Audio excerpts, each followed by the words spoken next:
I wanted to meet somebody that, all the couples, is that a look away? Okay, sis, I see you. She be like, ooh. Go ahead now, go on. Okay, you looking away too? You locked in? Huh? Right here. Focus on Beetlejuice.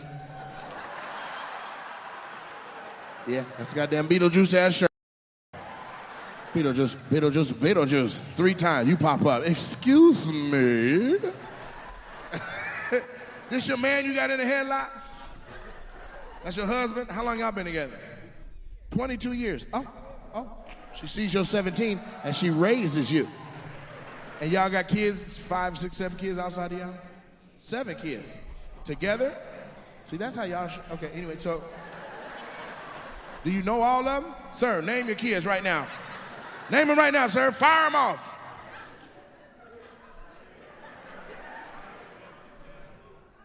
I got the baby. I thought you were gonna get it. He like Tina, Tyrone, James. What the baby name? There's 2 Jessies? You said Jesse already. Start over. All 7 babies, go. Wait, what? No, hold on. You said 2 names, but hit your finger once. You were like, Tamara. Let's start over. This is a lesson in pull out or get a condom. You don't even know the goddamn baby's names. Sir, I'm posting this on the internet too, so whichever baby you keep up on, it's gonna be right in your face. Really? Really, Dad? So let's start from the top. Chrissy, that's your favorite. There's the next one. Tyran, John. You keep it up. Let's start over again. I want you to get through all of your children. Let's start over. Chrissy.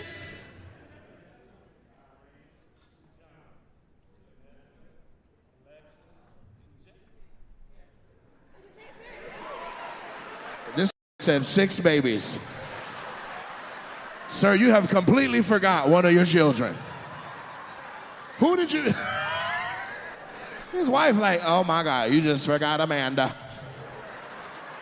Let's try it again and think of all your kids first.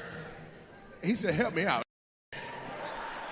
No, I know you gonna know. Women know their kids. It's the men that's like, I just keep coming home with checks. So who are your children? Yeah, here we go. Matter of fact, everybody hold a finger up. This is crazy. Here we go. Chrissy, Tyran, Tamara, John, Janeska, Alexis, Jesse. All right.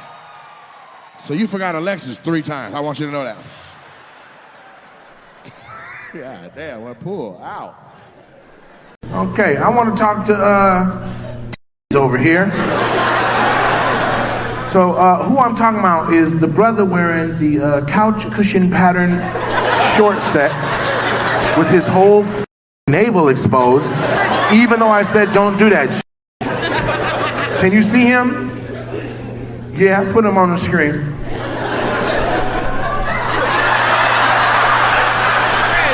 All right, now pan down so people can see how ridiculous his buttons are. Well, can it stop before I throw up? Just show. Just go down, go down, go down, go down, go down, go down. Stop! Stop! Stop! Stop! The gay dude wet. Look, he's like, ooh, ooh, Morris, ooh, dang. And so, are you like a cornerback or something? Why you play football for somebody? What do you do for a living? Ice cream production?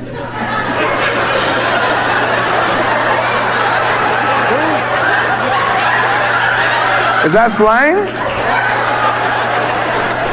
Like Master P, I'm the ice cream man. I'm the ice cream man. You selling that dope, ain't you, boy? So you make ice cream for real? You manage the people that make the ice cream. What's the company? Is it something we would all know? What? Graters? All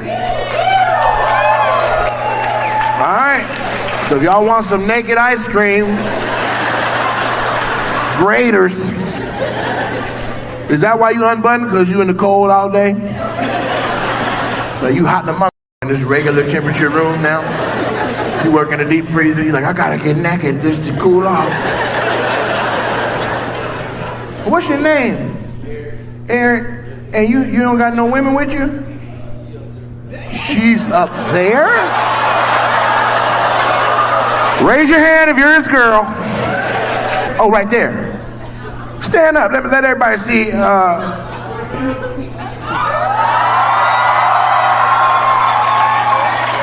Goddamn Nia Long wig. Made me want to unbutton my shirt. I ain't got no buttons. I thought about it. Like, man, how can I get this open? How you meet your girl? Just on an ice cream tour? Oh, this how y'all make it? 10 years ago at the club. He been the same the whole time? Was his navel out when you met him a decade ago? Y'all married? Huh. 10 years. How long you been together? A couple months. Oh, she was bull. Huh. You like her? A lot or a little? What if she was like, don't you ever have your navel out again in public? Would you button up your outfits from that day on? He said he would alter who he is as a man for you. So how come you ain't sitting together? You guys going through something right now? Nah, so I introduced her to you late. You introduced her to me late. You had already had your ticket. And then you went back online to get one more. And it wasn't near you. And then you thought, I'm gonna sit by myself in the seat that I bought. And what I noticed that I thought was interesting is that not only is she still close, but there's a seat open next to her. And for somebody that works at a place called Greater, that's Lester. So here's what we're gonna do. You're gonna get your naked ass up, and you're gonna come sit with your queen.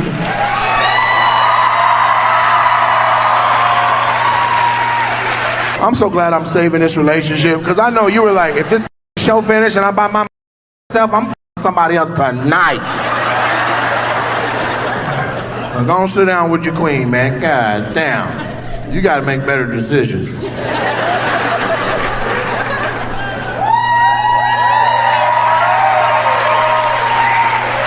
All right, you guys got the camera set up for white people, and I need you to brighten up the screen.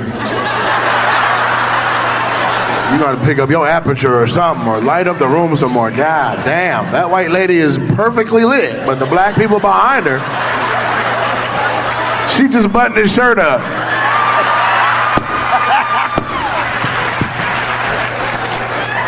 You want to talk?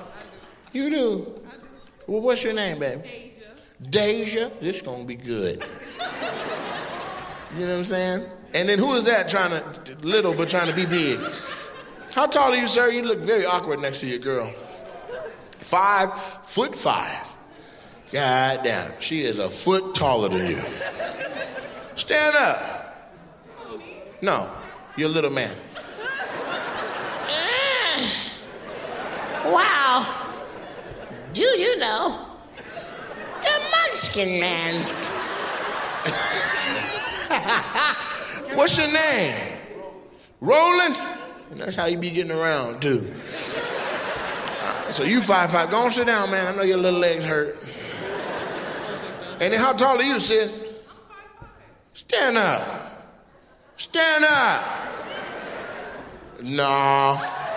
Stand up, Roland, back to back. No, stay up, sis. Roland, stand up. Put your back on her back. Since y'all both 5'5". Hell no. 6'3". Your girl bigger than you. She pick you up and eat your ass. Come here, mother. You be like, yes. So how did y'all meet? What's y'all love story origin? He stalked you? This is what you wanted me to talk to y'all about? You sitting here with your stalker? I think you playing with the concept. I don't know if you truly been stalked.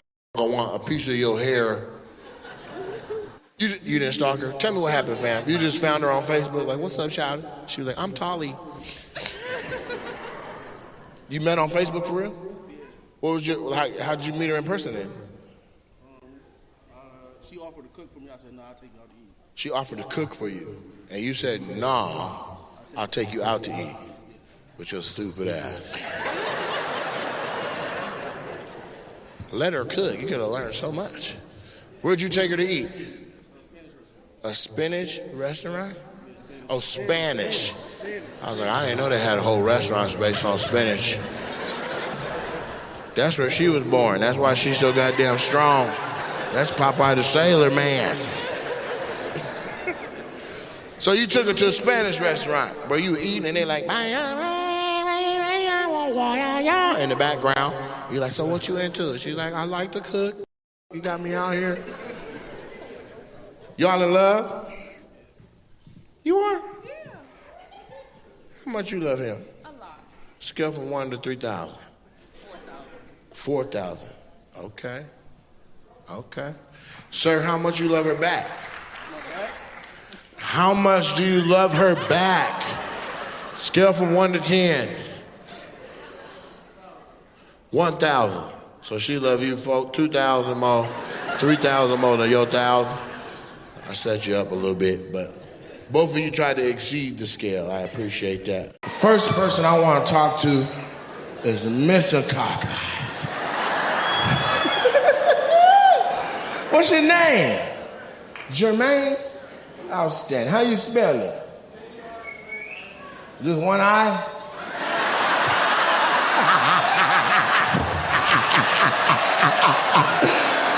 Woo! You walk right into that. You're like, okay.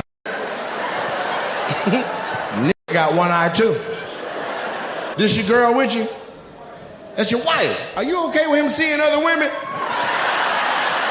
Cause he do. Every time he look out his goddamn head, he looking all over the goddamn road. Do you do something for a living in which other people rely on your eyesight? She's like, no, he don't do shit. What do you do for a living? You're a manager at Dish Network, which also has one eye. People still buy Dish? Manager at Dish Network. How long did it take to become a manager? It took you a year, but you could have did it in 6 months. Why did it take 6 extra months? They're like, we're gonna give you a promotion right now if you can read this eye chart. It said E3, LT, RT, RT, LT, 3T, 4T, 5T. Do not read this far. This is the small print. God damn.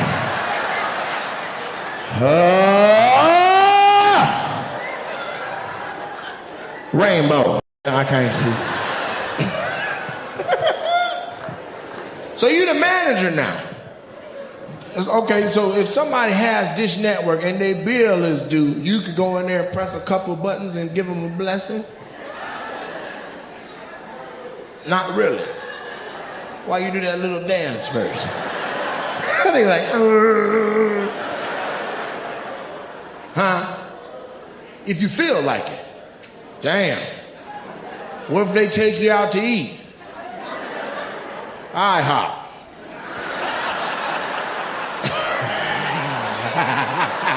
That nigga got one good eye. We going to IHOP. That. Enjoy your pancake. What you say? You work in the office? That's a random thing to yell out. You don't have face-to-face interact? So you just on the phone? You don't take phone calls unless they escalate. And people don't know about your eyes because they on the phone. I tell you right now, I call in, I'm gonna hear that eye.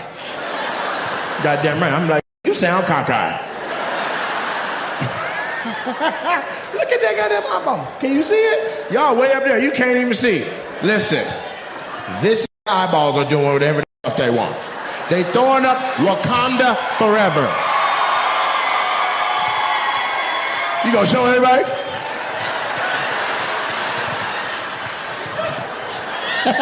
Why would he get up and show y'all how fucked up the eye is? He's like, look at my eye, everybody.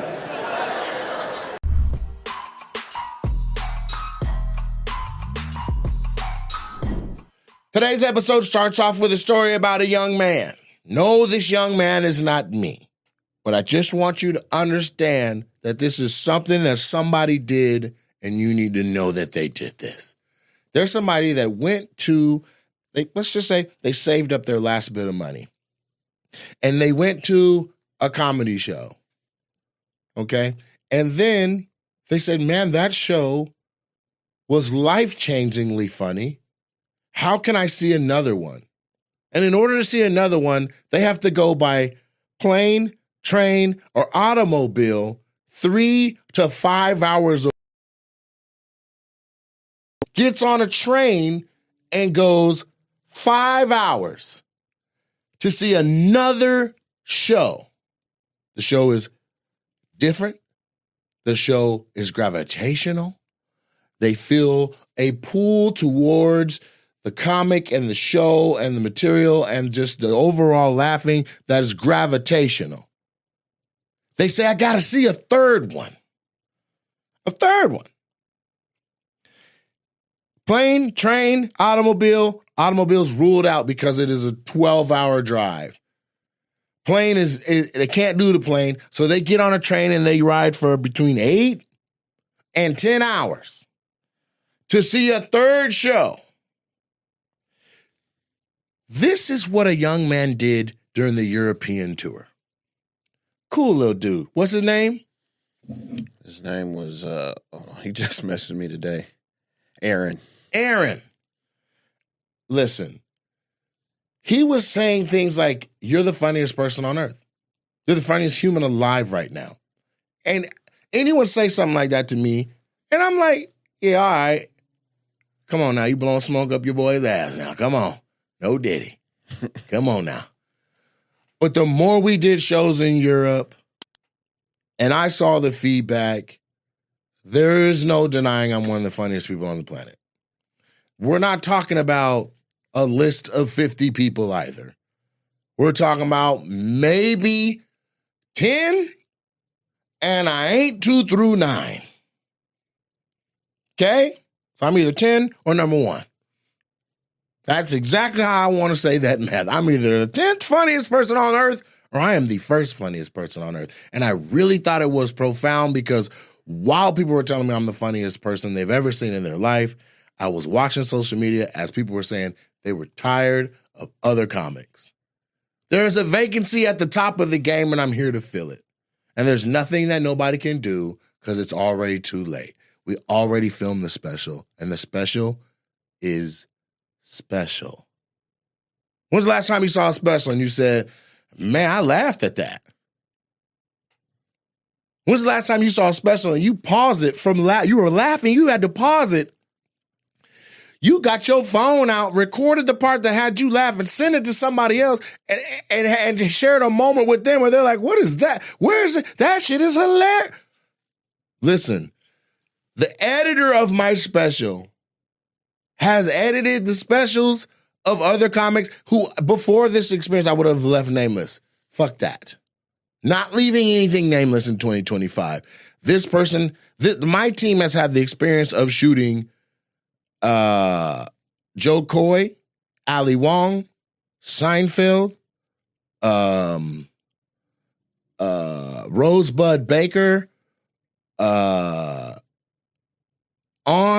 and on and on and on and on and on. And even during editing are saying things like, I haven't seen anything like this in my editing career. This special is actually, this is going to move the needle. This is going to matter. She said to me today, quote, when we first talked and you said that your set and where you're at right now is in a great place and you are one of those guys, and you are that what you're about to do is going to matter, that you're going to kill it on this special, that it's going to be lightning in a bottle, I was like, yeah, you're supposed to have that kind of confidence. I get it. But then I saw it, and you weren't lying. Like, I enjoy editing your special. I do this all the time. Editing is monotonous. I have favorite moments from your special, and it ain't out yet. Listen, this bit's coming out, and it's so strong. This third quarter, Netflix has said, hey, we're gonna put it out in the third quarter. They like the production, the crew that shot it, the people who work with Netflix and do all these specials. They are like, we are going to demand a meeting.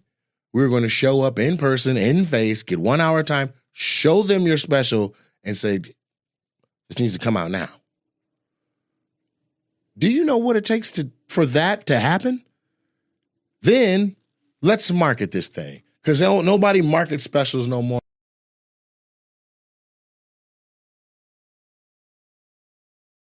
You get your special on the app, it goes live, hopefully people watch it. I'm prepared to put something about my special in every video that we put on social media. I'm prepared to go on every podcast and call in every favor from everybody I've ever worked with, helped, or they helped me to be like, my special's coming out. I'm prepared to go to New York and film late night. I'm prepared to go to LA and do spots. I'm prepared to market my show full on with a publicist, give it as much of a push as I could, as if I was the lead of a blockbuster film, and push this out there so that as it's coming up and once it's out, you can't say, this guy needs a special. And I know it sounds crazy that I even got to say that, but we literally were in the UK and left the UK to do shows outside the UK, but still in Europe. And comments are saying things like, man, when you coming to the UK? People miss boats because they aren't looking to see when they're sailing. That leads me to this, my tour dates. I'm back on American soil. I am ready to start pushing my American dates. Now, this comes with an asterisk or a warning or an alert. This comes with a preconditioned notice, okay? In 48 hours of these going on sale during the artist pre-sale, we've sold between 60 and 75% of the entire tour out already. If you're looking for front row seats, I'm sorry. If you're looking for floor seats in a lot of these cities, I apologize. It's going to have to take me doing an additional show because we have now outgrown what we were doing last year and what we were doing the year before. And in 2023, I was the most tickets in comedy clubs sold out than anybody on earth.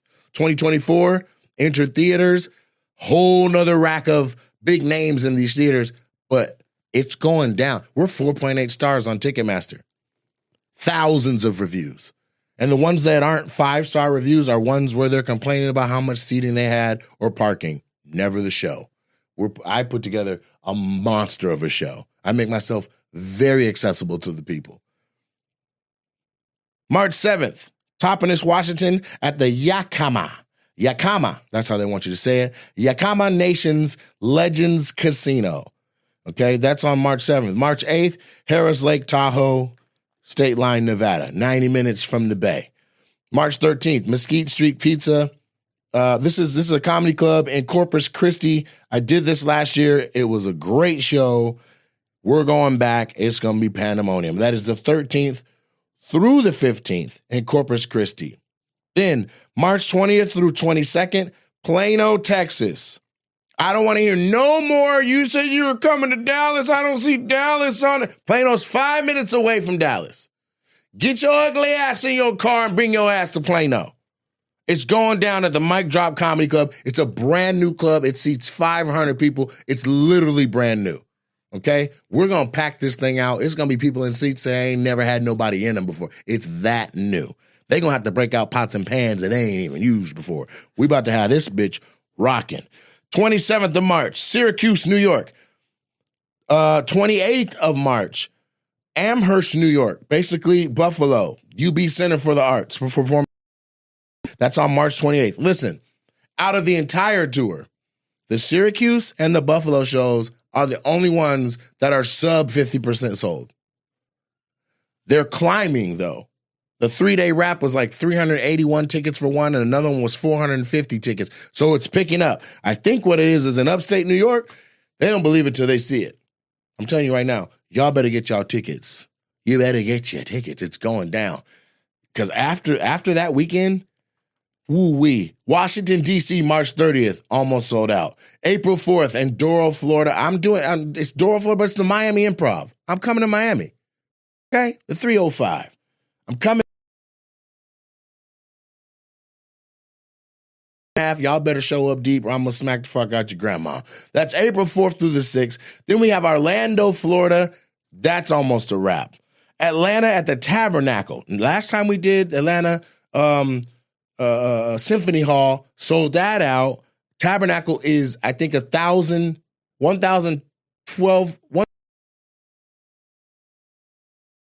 Sold more tickets at the Tabernacle than we sold last year at the Symphony Hall. And, I mean, we're probably going to have to add a show on the night of April 18th, a late show in Atlanta. And T.I. said if he's in town, he's going to bring me up on stage. So, peace up, A-Town Town. April 19th, we slide over to Memphis, Tennessee. May 2nd, St.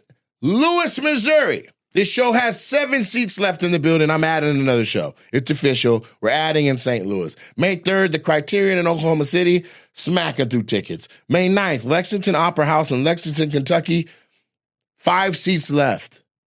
Adding another show. I already approved it. I thumbs upped it.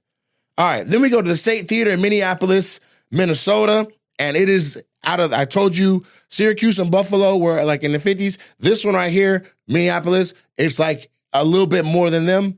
It's those 3, and then this big-ass gap, and then everything else. So, Minnesota, get it together. It's time for you guys to get your tickets. Okay? Okay, Bobby? Okay, it's time to get it, don't you know? Don't you know it's time to get your tickets? Grand Rapids, Michigan, GLC Live at 20 Monroe, May 16th, May 17th. The Fillmore in Detroit. It's almost a wrap. Raleigh Improv. We're gonna lock down in Raleigh and do as many shows as we can fit. That is from May 29th through May 31st, and we're just gonna rock out there. Then we got Charlotte, North Carolina, the Ovens Auditorium. Those tickets are flying. The Wilbur in Boston, Massachusetts. There's 4 billboards on the freeway in Boston that have me on them right now, and the Boston homies are going crazy. I got pictures of them. They're like, nigga, you on the freeway, nigga. My first time being on a billboard is happening right now in Boston, Massachusetts, which has the Wilbur almost sold out. So get your tickets, Boston. Then the Chevalier Theater in Medford, Massachusetts, which is like 90 minutes away from there, is also slapping. Shout out to Bill Blumenreich. You're doing your thing. Baltimore, Maryland at the Lyric Theater on June 7th. I'm going to take my time with these. I know you're like, dang, dude, just read the dates. I am going to take my time. Here's why. I'm coming to the Celebrity Theater again June 13th. That's the one that's in the round in Phoenix. Remember how much fun we had last time? We're about to do that shit all over again. It's going to be a ball. And this time, it's going to be in June. So it's actually going to be, we're going to feel the sun. Last time, it was freezing cold outside and raining. This time, it's going to be warm. It's going to be beautiful. We're coming to Phoenix. The next day on June 14th, Rialto Theater in Tucson, Arizona. June 20th, San Antonio, Texas. Those tickets are smacking. Houston, Texas. Man, if you want to go, you better hurry. June 21st, Houston, Texas. June 27th, Los Angeles at the Wiltern. I think this sold out. I think it's sold out. The only thing I see on there is resales where people are taking tickets. I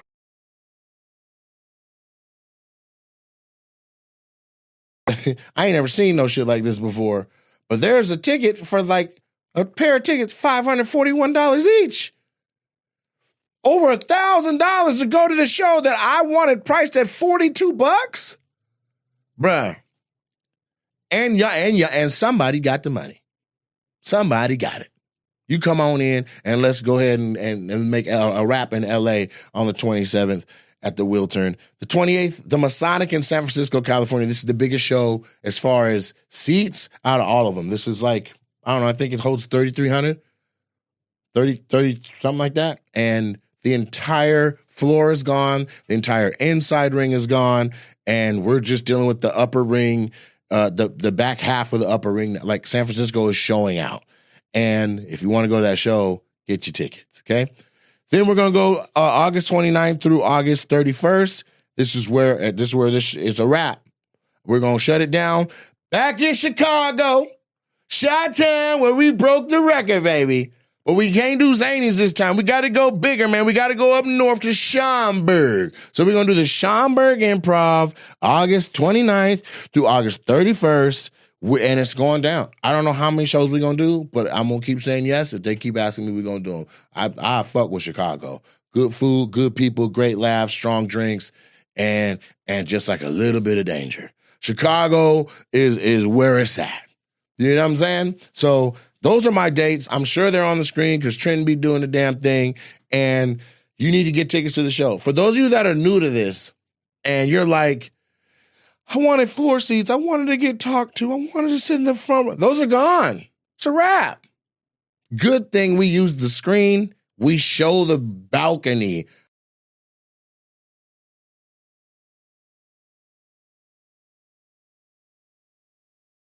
Wait, this is going to be essentially this tour, and why it's popping so hard is it is the return of people who saw me a year ago, bringing people and being like, nigga, I told you he's fine. Trust me.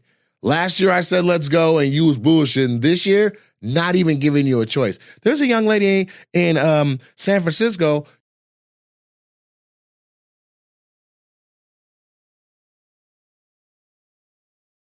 Why? Why have I been doing 75-minute shows myself? Why have I been doing 90 minutes? Why am I doing 80 minutes? Why? It's an investment. I wanted to leave it all out on the stage because I know when people have that experience and as time passes and they go see other shows and they watch other specials and they're like, man, you know what really still sticks out? That damn show Nate Jackson did. If he ever comes back, I'm going and I'm bringing all the homies. And that's what this is. We sold like this. Basically, all of this is from artist pre-sale. It's for me, it's a first. For a lot of comics, it's unheard of. Okay, this is rarefied air that we're in now. We're now going from, that's the guy from TikTok, that's the guy from Instagram, to like, I'm in the conversation when you go, who are the funniest people out? You gonna say Chappelle's the GOAT. You gonna say Cat's the GOAT. You gonna say Kevin's the GOAT. What's up with spot 4 and 5? I'm thrusted into that off of what I've been doing on stage. Not to mention when The Office comes out, when the movie Good Fortune comes out, when the Euro crowd work edit comes out, when the next crowd work joint in Tacoma drops, when the special comes out, man, The Office, shit.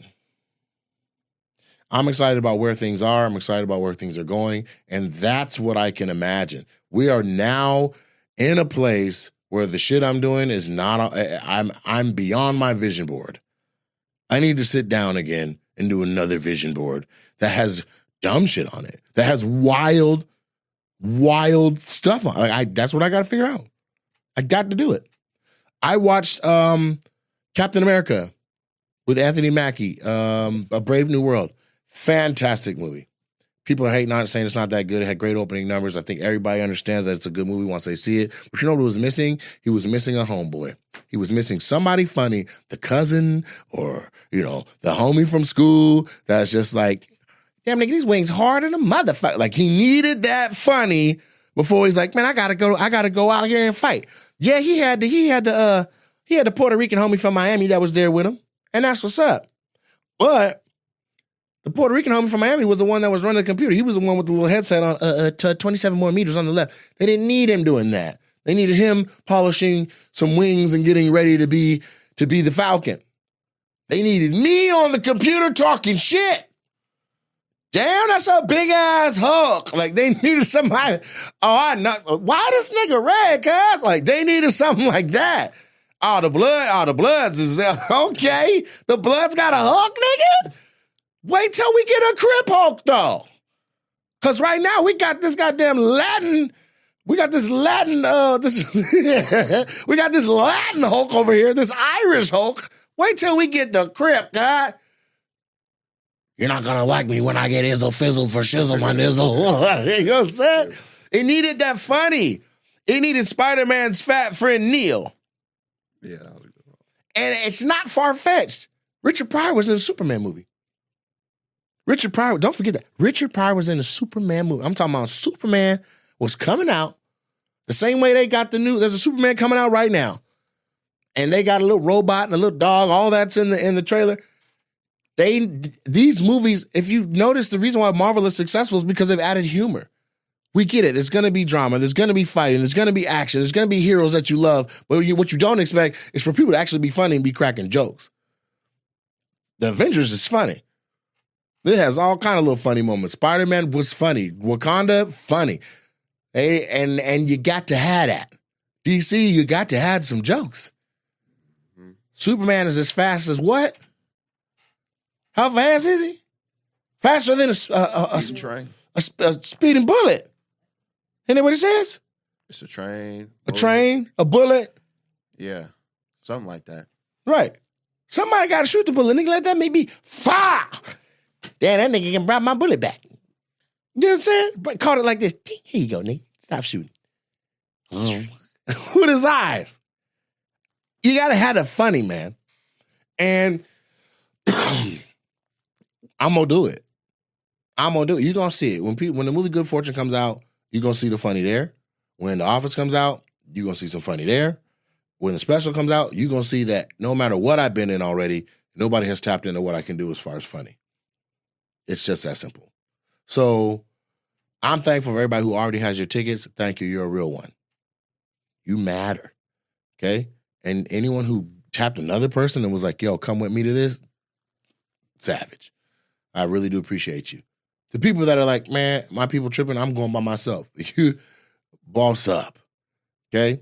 But this right here, all of this is going somewhere. I'm thankful for all of the audiences around the world. And that I even get to say that. This little fat kid from Lacey would have never fathomed like, oh, I'm about to be in Glasgow, Scotland. Yeah. Tell us more about Dublin that. to Ireland. What do you want to know? Man, like, because, I was just kind of like watching it from, You were there. Yeah, I was there. Listen, he has Trenton has documented the whole thing. He has every set. He has vlog footage. He has almost anytime somebody ran up to me and was like, oh my God. We had a dude in a wheelchair in Iceland in the airport that was a black father from Maryland that was there to support his daughter playing in international basketball. And he was in a wheelchair. This nigga stood up and walked over to me. He was like, yo, I'm trying to see is you to do all that is to do. Super Baltimore. Cool ass dude. Mr. Dickey. I remember Mr. Dickey, man. What's up, baby? So it was a trip, man. It was a trip. Yeah, what was your coolest moment like that while we were in Europe? Because, what stands out to me was when we were in the airport leaving Athens. And I didn't record this moment because I was more kind of just in awe too. But he ran up on you and he was just like, I was there last night. I was at the show. Oh, the dude and his wife. He was like, yo, we're leaving. We're headed out to London. Yeah. We're traveling. Was that Athens? Yes. I remember that because he was like, they were leaving to London. And, and I remember. He was like, I've seen you online and we knew what we were coming to expect. We didn't expect it to be that good. That was the most, what do you say, organic, flowing. Mm-hmm. It was right on the head. It was funny. It wasn't mean. It was fantastic. And he just kept doing, it was, he just kept doing the chef's kisses. Yeah. And he's like, can we please take a picture? Because you got out of there so fast, or they left so fast. I'm like, yeah, sure. Hold on. He takes a little bag and comes back with his wife, and we take a picture with him and his wife. And he's like, you're the best. You're the best. And then they run off to London. And I remember saying to him, I'm like, he's going to tell a lot of people. Mm-hmm. That guy's going to tell everybody he comes in contact with between now me live, and I am amazing. He's going to show my special to anyone that he knows has a Netflix link. He's going to have a viewing party. Like, that's what I'm saying. Like, So when I go, okay, for instance, Trenton's like, this shit changed me forever. I'm never gonna be the same. That's what he said about his own career. I did. Why did you say it though? Because when you get people from these different countries coming up to you after the show and the things that they're saying, similar to what you said when the guy ran up on you in Athens, because it's like with your jokes, your style of funny is making these other cultures who don't really know how we kind of move or joke about or how we joke in America. I mean, their cultures are different, but then for them to still understand you're funny and then come up to you and say these things like, oh my God, you're so funny. And like, we can't wait till you're headlining. Like 20 minutes wasn't enough. You know, we needed more. We needed more. It's like, okay. It's like, how can I come back to the States, my scene, the regular, you know, style, like unchanged by like knowing that, hold on, man, like you should be, I don't know, I'm just different. Like, You basically saying you found out you were funny all over the world. Yeah. And how can you come back to Lakewood and not feel like the funniest person in the room? Yeah. So, and it's like you told me too, like, I think you told me early, like, you need to put more confidence on, like, you know, your presence on stage. So that definitely helps the confidence. Like, nah, man, Trenton, you funny. Like, you know what I mean? Like, go ahead and give them all of you. You don't need to be little reserve. You know, and that's what you would do. You code switching on stage. Yeah. I'm going to perform this way because this is the way that they'll receive me best because I got my tattoos covered up in Colorado Springs. You get out there in Romania and you're like, man, I don't even give a fuck. I don't give a fuck about. And you got a fan club in Bulgaria. Right. You have a fan club in Bulgaria. What? I get it. Because I'm on that same energy. And I already knew I was fun. I get it. But like now I'm like the conversation about whether or not I'm one of the funniest people alive, how can you argue? Like I would love for somebody to be like, nah, because what? He ain't go. Mm-hmm. He ain't go. Who is? He ain't go. He ain't went, he ain't been, he ain't did it, he ain't showed, he ain't tried, he ain't proven, he ain't done it. I did. Shut the fuck up. It is what it is. Get on board or drown in it. Get down or lay down, as Beans would say. Yeah. It's just all coming, whether or not you're like, I get it, or if you don't get it. Is all he does is crowd work and sit on that stool? Yeah, let's just say that. Let's just assume that's all I do. Guess what? If that is all I did, it'd still be enough. Because what's coming down the pipe right now is a series of home runs, and you can't deny the scores getting ran up. You can't. Somebody just took a swing and missed while I hit a home run. In any game, that's 1-0. Ooh, speaking of 1-0, let's talk about our Tottenham Hotspur experience, because I thought that was interesting to learn about their soccer energy out there. Your boy's name was Ryan, right? Yeah. Shout out Ryan. Yeah, you give him a good shout out. Ryan, I want to apologize. I thought about it. I slept on it. I woke up and I slept on it again and I woke up. I owe you an apology.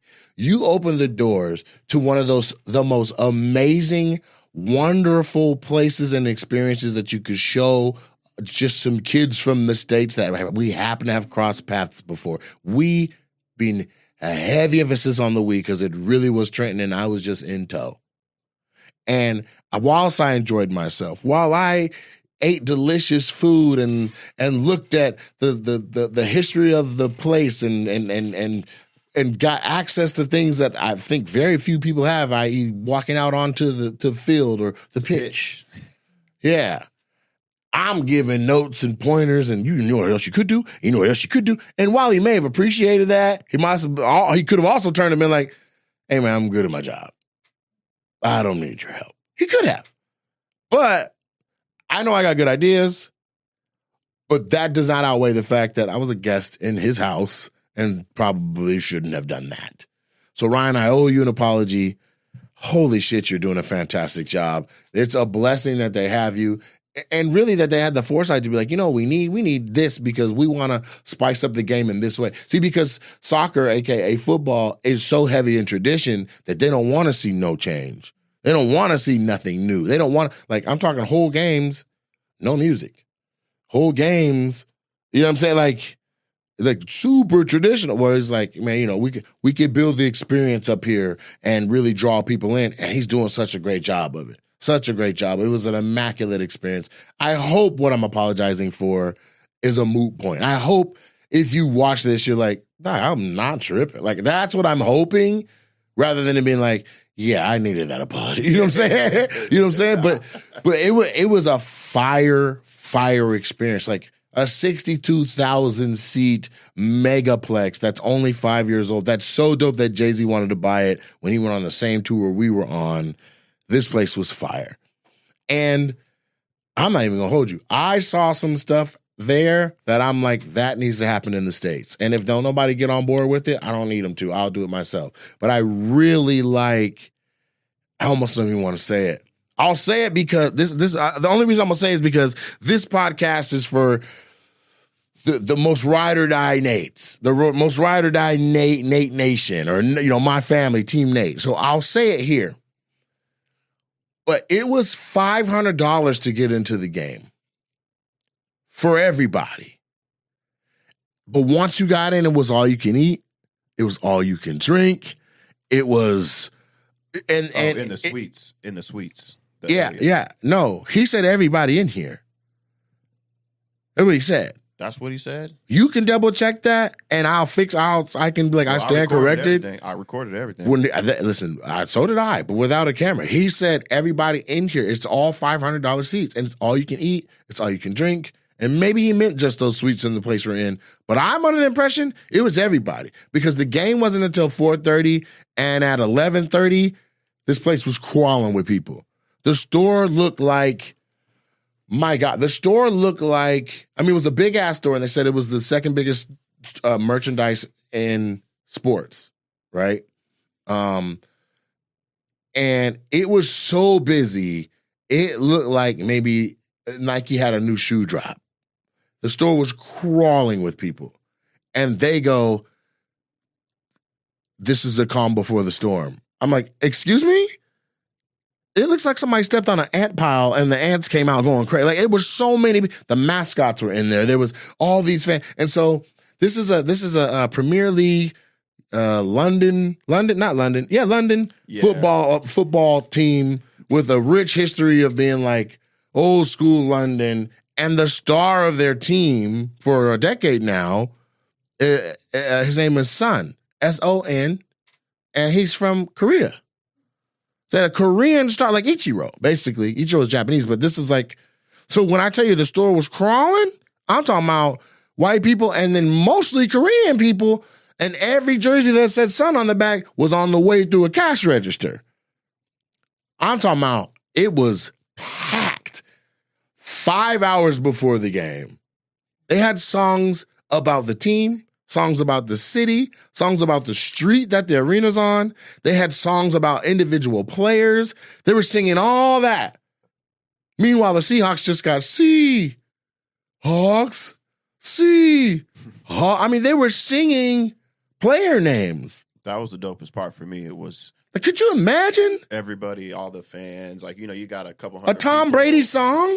That every time he hit a pass, they're like, Brady Bunch, it's the Brady Bunch, the Brady Bunch. And everybody, Tom Brady, the Brady Bunch. Like, the whole arena say every time. Like, that's how they were cheering for people.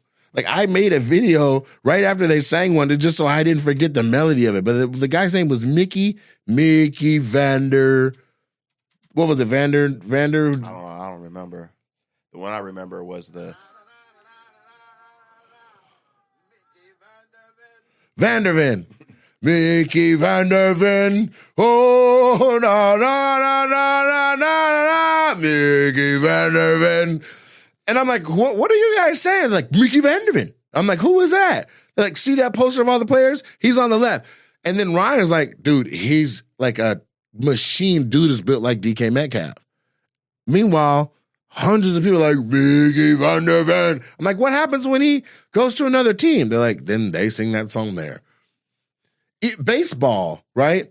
At least in American baseball, you have to say American baseball. In American baseball, Major League Baseball, there are players with their songs like up next to bat, and then you hear their soundtrack. Or I know there's a couple pitchers that have like very intricate intros when they get pulled from the bullpen. Ooh, and there's one guy where the lights just cut out. Yeah. The lights just cut out, and then it goes completely black, and then he goes jogging in the dark, and then the lights come up, and the song is playing, and he gets to the mound, and his whole song is playing. I can't even remember who the player is. Yeah. You guys know who the player is. Put it in the comments. But this was like if American football had that, it'd be not. Let me tell you how big this place was. They have a home and an away locker room. The home and locker room, DJ booth, food, catered. Okay, huge locker room. Then they have another home and away locker room. Another one. This one, a DJ booth. Food, a little smaller, but still like you could probably throw a football 50 yards across.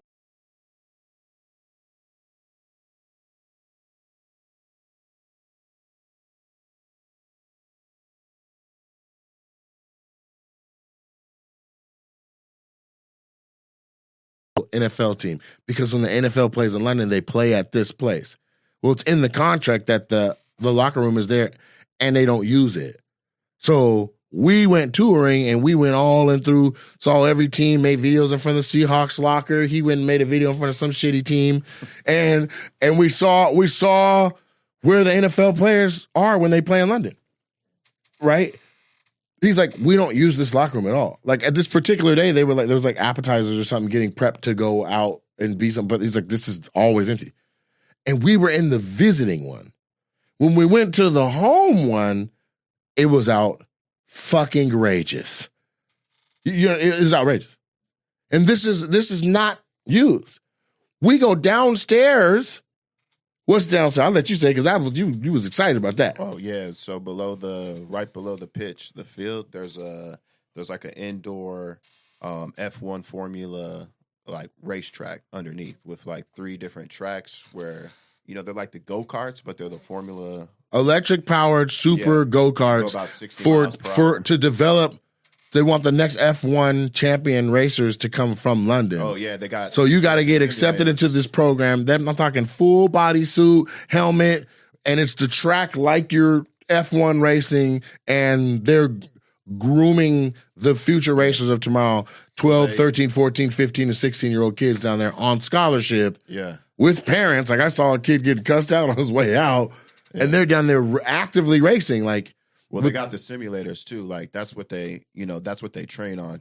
Because that one movie that came out with that kid that was the video gamer that they ended up putting in, and then he actually did well. Yeah, so that's the idea. They got a bunch of simulators that they train these guys through. So that was kind of seen that movie? Crazy. There's a kid that was like #1 in the video games. It was a black dude. Yeah, black kid. Gran Turismo. Yeah, yep. That's the name of the movie. Black kid, but like he was like, oh, he's so cold. If we could actually get him to drive a real vehicle, and he drive the way he drives on the game, and then he did, and then he like won. So thousands of hours on a game equal to some hours on a track, right? Well, this was that, but in real life, and this is under the shit, underneath the stadium, and the whole field drops down on slabs and can be retracted. And then another field pops up and they open that, and that's football. So it's not like they got to redo the whole field. Yeah.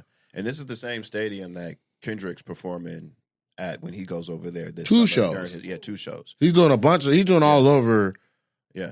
It was everywhere. He had just announced his European tour. It was everywhere. But the biggest trippy part for me was like once we got to the suite area, I mean, a beautiful, like luxury box. 9th floor. They had these windows that look back in the neighborhood. This stadium's built in the hood. Like, was it not? Yeah, all of our. Tottenham is hood as hell. But that was where, like, we were getting closer to all the black people, and moved to Colorado when he was like a teenager. Mm-hmm. He was speaking like a London boy and all that stuff. His dad still lives in Tottenham because he commented on my shit. He was, oh, yeah. That's exactly where my dad lives. That's where I grew up, and he's black. So I mean, you noticed it when we was coming in. It was getting more black, all those black barbershops in that area, but it wasn't quite Brixton, but it was definitely like each block was a culture. Like they're like we drive. I'm like, what is that? It's all Turkish stuff. Like I was asking the driver. He's like, yeah, no, this is definitely blacker. This is more Turkish. This is more like everything was literally was all each was a culture. So, but y'all should know too. This team, as magical as that was, and I'm like, wow, this is great. Ryan was blessing us with gifts, jerseys, all of that. I'm like, cool, this is my team. We quickly found out that this particular team, y'all should know that this is not a popular team at all. In fact, everybody hates these guys. They don't win a lot. They're like the Raiders of the... No, they used to win. Yeah, they used to win. So they had this history of like being unbeatable. Early 90s, though. And then the ownership it's all Jewish owned. And so I remember like they were singing all their songs, and then in the middle of that, like this super drunk dude just comes over and he's like, Yid Army, Yid Army, Yid Army, Yid Army. I'm like, what is he saying? They're like, Yid Army. I'm like, what is a Yid Army? What is that? They're like, Yiddish, like Jewish army. Like he's screaming Jewish army. I'm like, you're allowed to do that? They're like, no, we're not. And it's a whole thing when we play German teams. I was like, really? Wow. Okay. There's a guy who told us, not a guy, we were in Barcelona and two dudes from the international wheelchair basketball team, right? No, that was Athens. Athens, excuse me. Yeah, we're in Athens. And they said that like, we were asking because we had already heard about like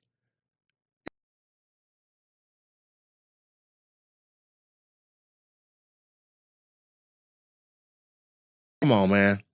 Not for them. It's like Crips blood. You set tripped. Yeah. Like they'll pull up on you and like give us your jersey. Remember Ryan said he was getting alerts and messages like He's like, oh, they're rioting outside. yeah.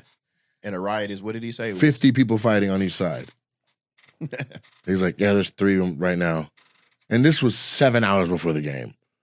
Okay. So even the dudes in the wheelchairs, like they told us when we go over to, they're like, basically, we have to take a ferry to go to this other area, and that ferry is in that team's territory. So they said, when you go over there, don't nobody wear no, what is it, green?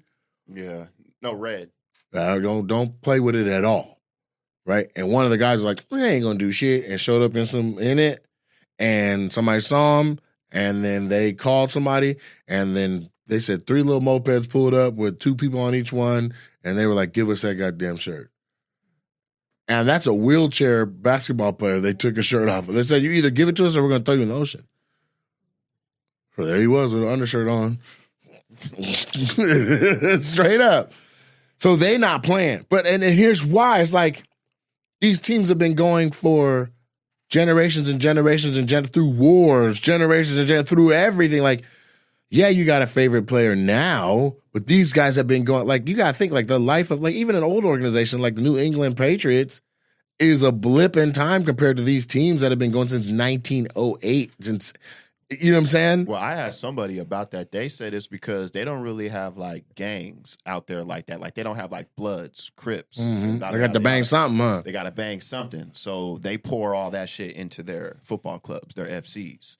That's what I've been told. The fandom is outrageous. I'm talking a little bonfire getting lit in the away team section. Just so there's a little fire in the stands, and ain't nobody putting the fire out. They're just over there screaming, you know, Biggie Vanderbilt, and just fanning the fire, and like. And then basketball was the same way. Like when they play Euro League games in Greece, like they have to put nets and things up because they throw shit on the court and the whole place is rocking and people are screaming for their team. Like the players, home or away, you're at the free throw line, you can't hear nothing. Like it's a whole nother. You ever seen that clip of Luka playing basketball back home? Yeah. When he was like 14. Yeah. I'm talking about the whole place was like, you would have thought it was a concert, but they were all yelling about, and that's what he's hitting his free throws in, and the place is going crazy. Like, no wonder he's so calm under pressure here, right? Like their level of fandom, we can't even rank it. Like Americans are like, I'm not rooting for no other man that damn hard. Meanwhile, they're like Mickey Vanderbilt. Like they didn't even get. I'm like, that is he dead? Like no, he's playing today. I'm like, what? I wish we would have been able to experience the Euro basketball league when we went to the game in Athens.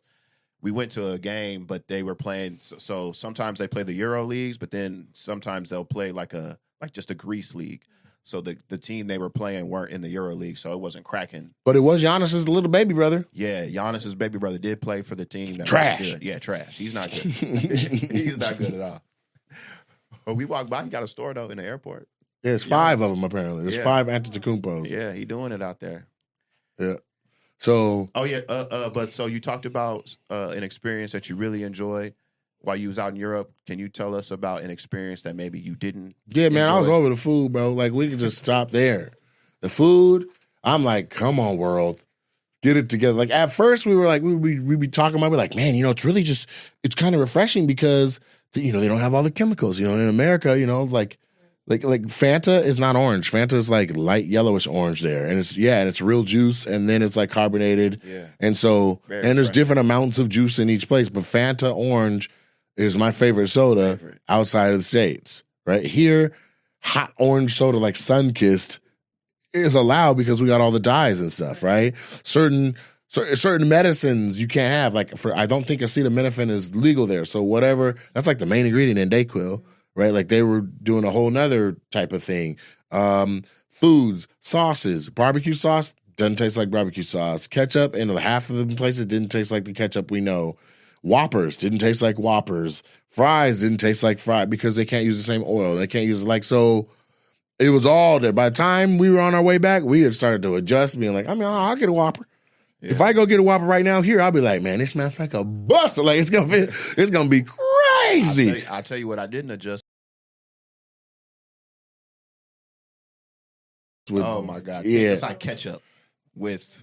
Because they're not allowed, they don't know. And then they were trying to sell Mexican food, and then it's like, y'all need to talk to a Mexican. Yeah. Okay?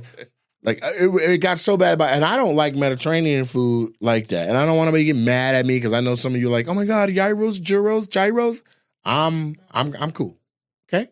Out of all the different types of food, like, that's the one where, like, and at one point I was okay with it, but like, it was the food somehow that we were eating backstage at every single show. So for like 4 months, I had to have Mediterranean for dinner because somebody, I don't know, maybe Heath or someone thought, hey, the group meal should be Mediterranean again. Like maybe it was my preference or something. So I just was cool on it. So when we get to Athens, I'm like, I'm going to eat some here because it's authentic, real Mediterranean, made by a Mediterranean person. But same shit, Cannon. I'm cool. I made my way to the grocery store. They don't even have the spices like we have. Literally, I was like, you guys have garlic powder. And they're like, what? I'm like, garlic powder? No, I try to go on Instacart. They don't have spices like that. They call it garlic of glass because the spices come in a glass. So they're like, do you want onion of glass? Do you want this of glass? Right? Like, and things are different. Like here, what the bell pepper is. Okay, same thing. If you want that in Australia, you have to call it capsicum. That's the type. That's the genealogy of a pepper. It's a capsicum. So in the grocery store, they're like, "Do you want a green capsicum, red capsicum, yellow capsicum?" And it's just a bell pepper. Okay, so they had similar stuff like that where I'm like, I just need some salt. Like I had to go on Google, put in salt, then it showed me like the Greek letter.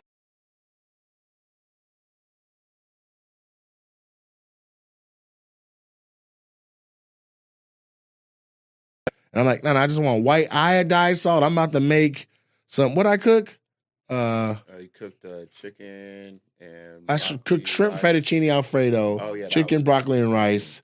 And that was one grocery store trip. The groceries were cheap as shit.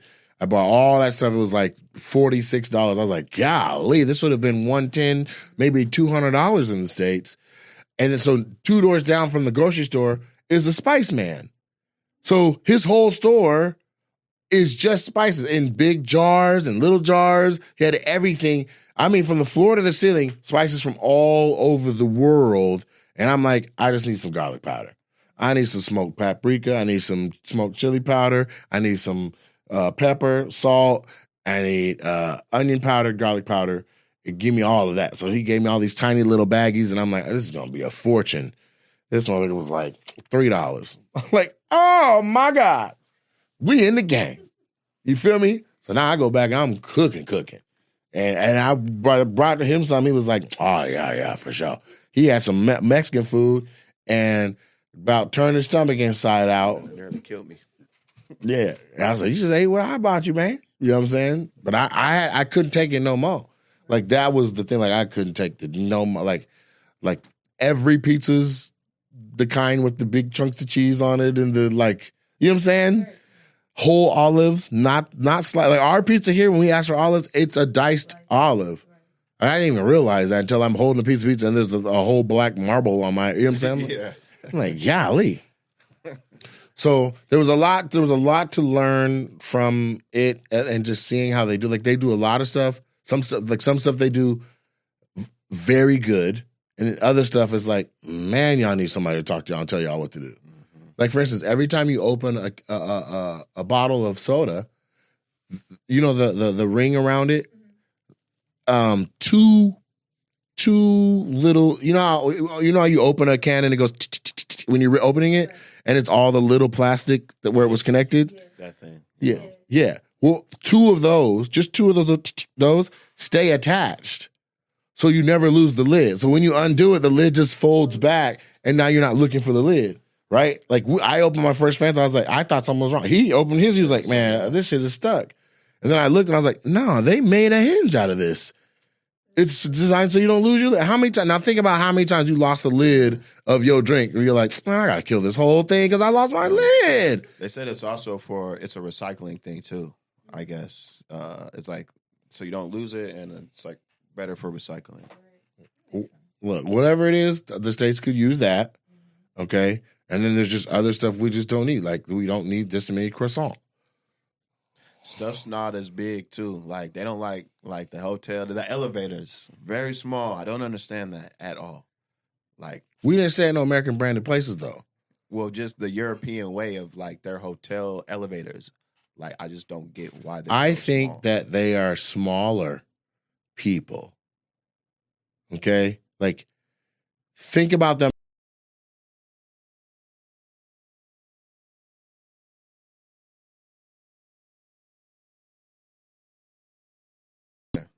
It wasn't until Dublin there was people our size, with them big ass white dudes. Yeah, for sure. Okay? For sure. But very rarely was I like looking up at somebody or, you know what I'm saying? Or like we were the tallest or the biggest people in Keela was the tallest woman and Trenton and I were the tallest guy. Like everybody was probably average height at 5'5", 5'6", and smaller.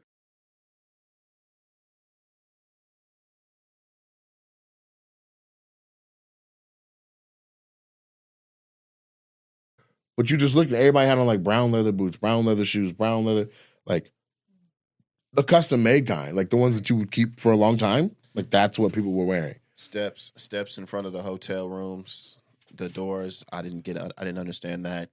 Steps? Like, did you notice all these hotel rooms we were walking into? You had to climb up like a set of steps. So all your luggage, I just figured. Not all of them in Oslo, yeah. Man, it was like that in Amsterdam. It was like that in Oslo. It was like that in Stockholm. Yep, Stockholm. It was like that in Bulgaria. Paris, it was like that.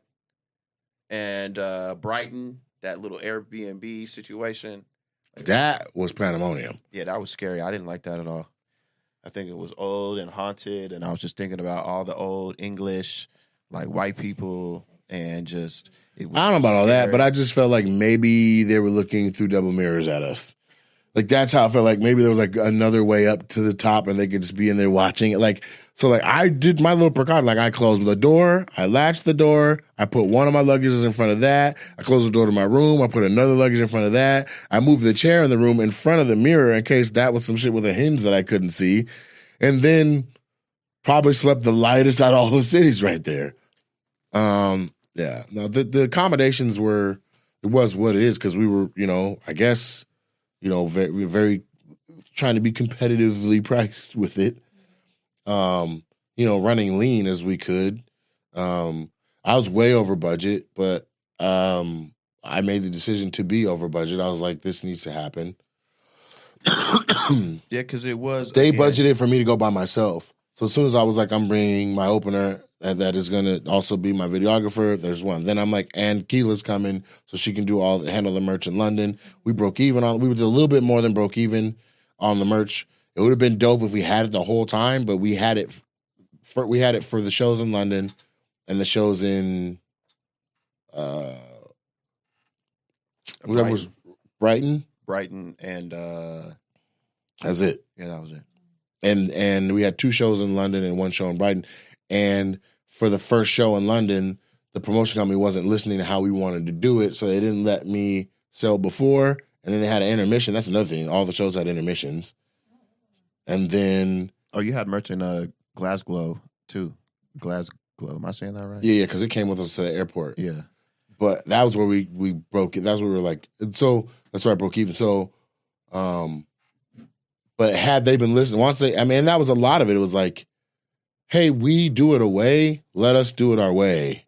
And they're like, the venue has a curfew and, you know what I'm saying? Like stuff that like, I flew this far for you to tell me that we got to be done in 10 minutes is crazy. How much it costs to go another hour? What's up? The fact that I even asked, they're like, nobody asks. You know what I mean? I'm like, I want it to be a way. These people, and this is the thing, London and Amsterdam were so sold out that people were flying from there to the other cities to get seats, right? Like, so then why not do London bigger? We could have done the O2 Forum, and I was saying that from jump. I'm like, a lot of people are online saying, come to London, right? And it was pandemonium. Almost every show was sold out. If not sold out, it was close to it, and the only thing that would have changed was the venue size maybe, but this was like we knew it was going to be packed. You know what I'm saying? The worst one was like 60% was in the room, and I don't remember where we were, but I actively remember I asked, like, where did they market this at? And they were like, they didn't market you, bro. Like, we found this on your TikTok. The promoter's all quiet. I'm like, the fuck? Yeah. There were people we would bump Dude goes, into. usually on polls we would see posters that you're coming. And we did. Like, Talib Kweli was coming. Like, you saw posters of Talib Kweli. I'm like, oh, shit, they got American rapper. Like, not for me, though. So I'm like, why would they squander that? And then they come on the last date before we leave to Dublin and basically are like, we kind of wanted to fill you out, see what you were like, with all that kind of shit. I'm like, nah, man. I came too far for you to still be like, we've been out here almost the entire month. It should not still be a taste test of what I'm going to do. Like, you should have figured all that out before, 3-4 months before we went on sale. So all the venues it was great. It was just a great overall experience. To find out that your funny translates across, all those different places was pandemonium. I'd like to do Africa and I'd like to do Asia somehow. Just get to the American speaking parts or market to the people who can do wherever Kendrick's going. I want to go. You know what I'm saying? If they can sing They Not Like Us, then they can fuck with me. Thanks. You know what I'm saying? But here's what I do know. I know the world is ready for the taking. I know they love African Americans. They love the culture that we bring. They love our sauce. They love our creativity. They want it. They want to do it. They want to be it. Right? And there isn't anything right now where somebody's saying, this is cool. This isn't cool. This is a thing. This isn't a thing. Like, I want to make that thing. I want to literally be like, this new cup came out? Nah. You know what I'm saying? This plant? Yes. Because they're watching. You know what I'm saying? And here's the link to buy all the shit I said was cool right here below me. Like, that is really a thing that would be respected around the world. There's a lady where's she in Iran? The little black lady from New York that done got loose over in the Middle East. Oh, yeah. And they give her a platform just because she has an opinion. She's like, hell nah, close this motherfucking hotel. They ain't shit. And they're not used to people being outspoken like that. They done made murals. Somebody done gave her some money. Somebody gave her money just for standing on business. You know what I'm saying? So that is there's a world audience out there that's like, what is it? And every now and then somebody will grab that platform by the horns and go berserk. Like Kanye had it. He had the world audience. You know what I'm saying? Apparently DJ Khaled had Bulgaria in a headlock. Because as soon as I took the stage, they were like, we the best music. I was like, no. Another one, no. DJ Cat. I said, no, America's not that. Just let me do my show and then you'll understand. So now they're running around Bulgaria saying shit from my show. You know what I'm saying? But it's real. So we set the standards for music, for style, for all forms of art, for what to wear, for fashion and all of that. And so, you know what I'm saying? Like, that's why I'm like, let's, I'm so ready to just, next level this. So ready, so motivated to next level it. And so the next level that's happening here in the States is the tour. Pumped about the tour. Get your tickets if you don't already have them. And tap in with me. Hit me up, 360-888-2891, 1-360-888-2891. If you're in America, obviously, it's just 360-888-2891. Hit me whenever, man. Shoot me a text, give your boy a call. It's like Mike Jones' phone. It's right here, and I'll answer if I'm awake. With that said, man, y'all be blessed. Be blessed. We'll look out for the European vlog. Look out for the European, the Euro crowd tour, crowd work. It's gonna be called the Euro crowd work joint. There you go. Crowd work. Euro crowd work joint. Look out for it, because I was tearing their ass up, and we got it. But that's today's episode, man. Peace.